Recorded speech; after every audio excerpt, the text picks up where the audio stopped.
Good morning, guys. It's a brand new day, and outside the door there's a brand new vista. It's funny, I don't really know what I'm gonna see anymore when I open up this door. Today Mike and I are at anchor. A few other boats out here in this wide open anchorage. Had the AC running last night, worked a charm. Now I'm going to take the dogs for a walk over on a beach. And over there is Georgia. I'm in Florida. That's the line where Georgia begins. Should be a momentous day. Ready for a walk, pup? Let's get it. So far on this journey, Kon-Tiki had taken me and the dogs about 600 miles. And I had taken them to shore many times. And through all the hardships, I started to wonder if we were ever really going to make this destination.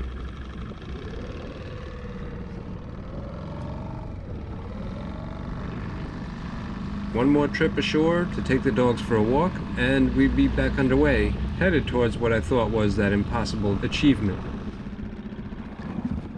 which was to just get out of Florida.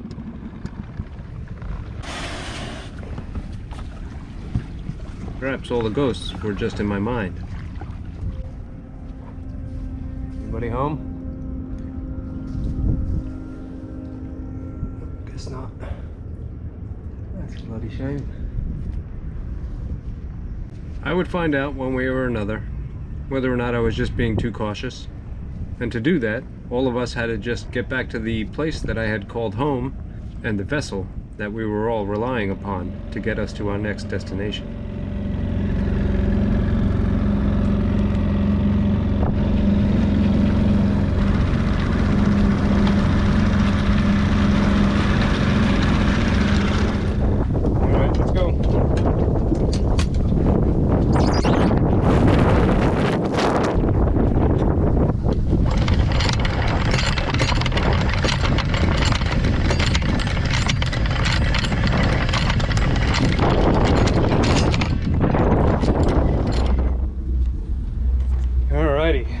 Anchor's up.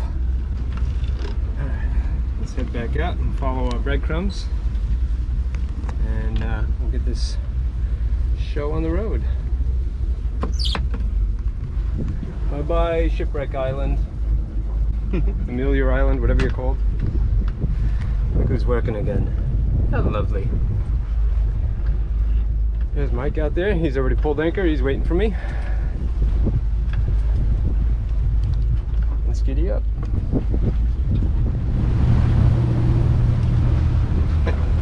And no sooner do I turn the camera off, but the depth finder stops working again. I'm going to do a soft reboot, and hopefully this thing will start working again.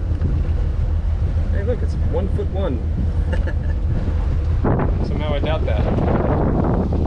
Good, we're going in on a low tide, so where we set up we should be fine for extremely low tide too. Roger. I'm looking forward to finding a new anchorage for a week or so.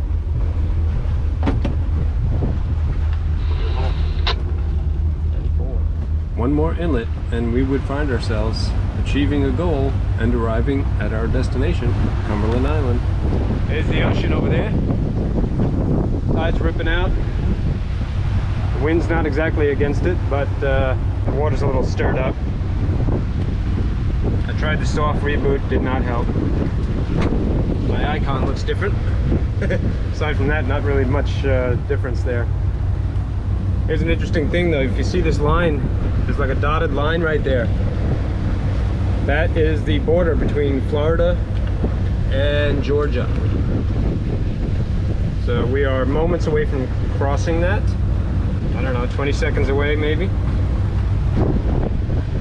Pretty neat. It's a big step. Boy, is it windy. Boy, do I need a haircut. There's a big marker out there. It's like a something the big ships use to line up. But I'm told it's also what designates the border. There it is. Can you see it? Coming up to it, and drum roll.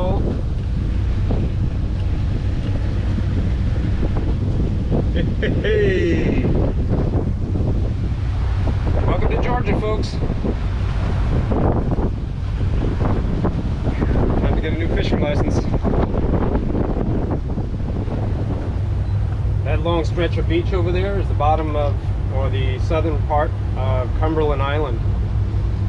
Supposedly there are wild horses that live on that island. We're going to go around the corner in a pocket right next to that island that is supposed to be protected, and a nice anchorage, and from there, who knows, maybe we'll go explore and see if we can find those alleged horses. First step, find an anchorage.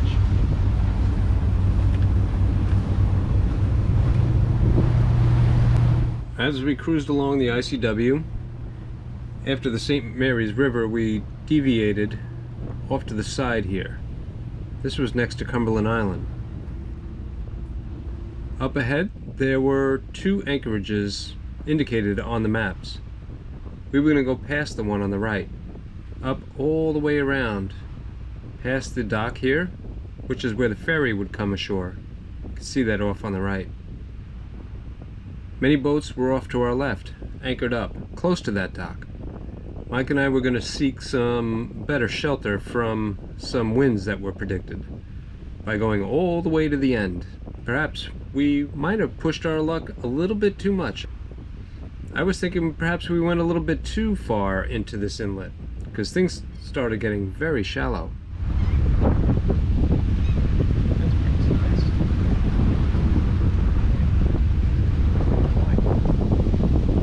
I'm gonna see how quick you go shallow here. Our idea behind coming back here was that these green areas on the map would protect us from the wind. But they were so low, just being grass, all they did was protect us from the waves, and did nothing to help with the wind. Getting shallow quick here.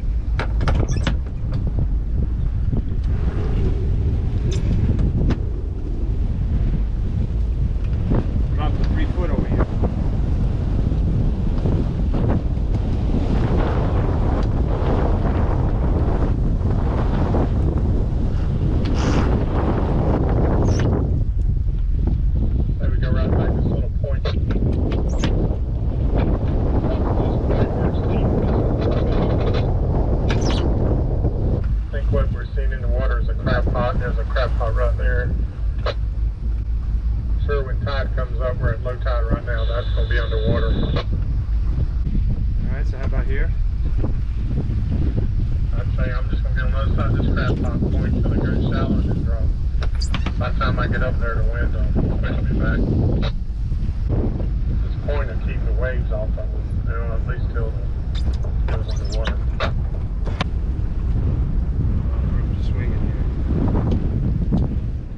The thing that I was concerned about in this particular spot was what would happen if the wind changed direction or died altogether and the tide took over. On this map here on Google Earth, there is a measuring device which will show you the distance from where it got shallow to the opposite shore.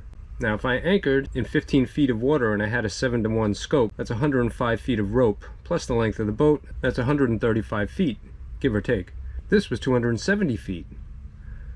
But if I anchored in the center and I swung to the left, that'd be 135 feet. If I swung the other direction, that could be 135 feet. The total was exactly what I had, leaving no margin for error.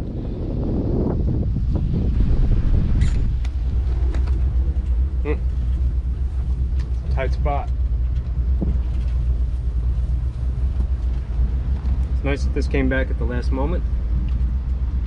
Shows 15 feet here. But it does get shallow. You see there's like a cloud in the water right there. That's a little too tight for my liking. I'm thinking we're not going to stay here for too long.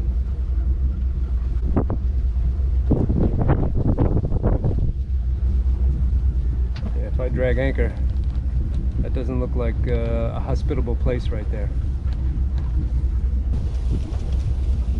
We'll just wait and find out.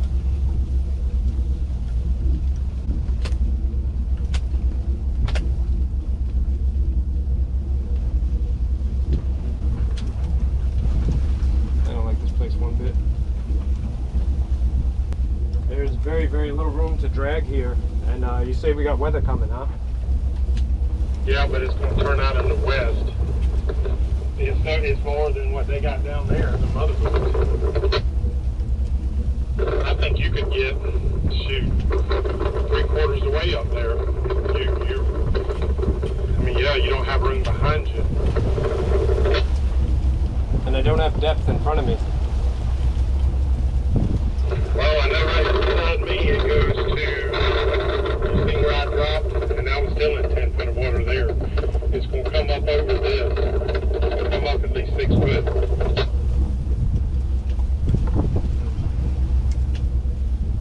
I think you got plenty of swing room.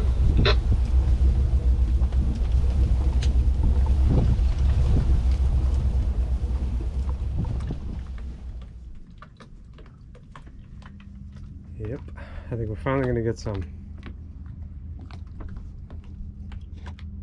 It's funny that the wind died down at this anchorage. The place flooded pretty good with the incoming tide, and everything got eerily calm. And on radar I saw that it's one of many cells that are just popping up, kind of like summertime patterns.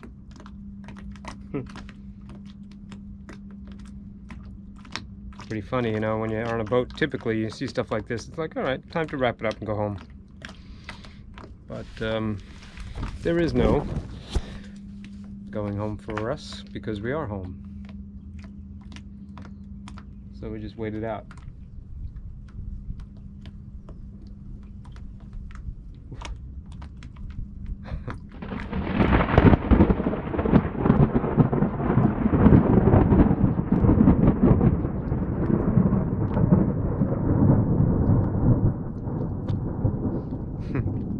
In case anybody didn't know that rain was coming, now they know. We are in an anchorage with, I see good times, and then there's another and another and another and another. So there's a few of us crazy people out here. Definitely coming. It's good. The dinghy is salty. The boat is salty. Hell, I'm salty.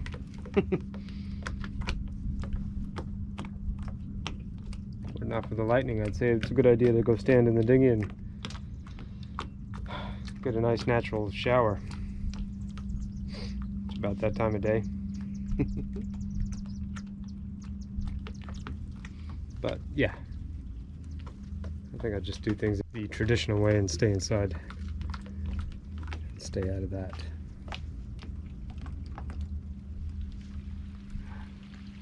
It's actually a nice sound because the rain is coming straight down and there's no wind.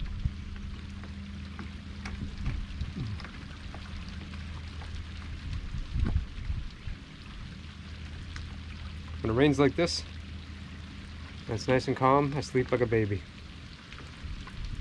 Keeps all the other crazy boaters off the water. I can already see through the storm though, so it won't last too long.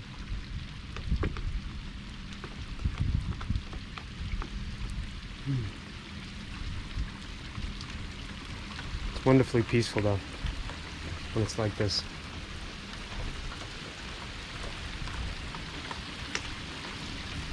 The giant bolts of electricity that come down, but other than that, I like this a lot.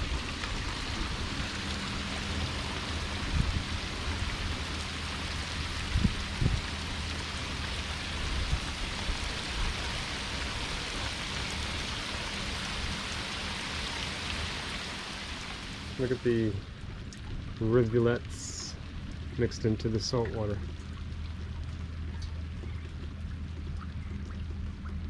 Salt water kind of congeals and turns into those little strips and then eventually sinks because fresh water is lighter. Pretty neat, huh? That's not science, that's just my observation. Whenever you're on a salty body of water, it seems to do that after a rainfall, so that's my interpretation as to what that is. It's not current, we're at high tide right now, so the water's not really moving. see it disappearing?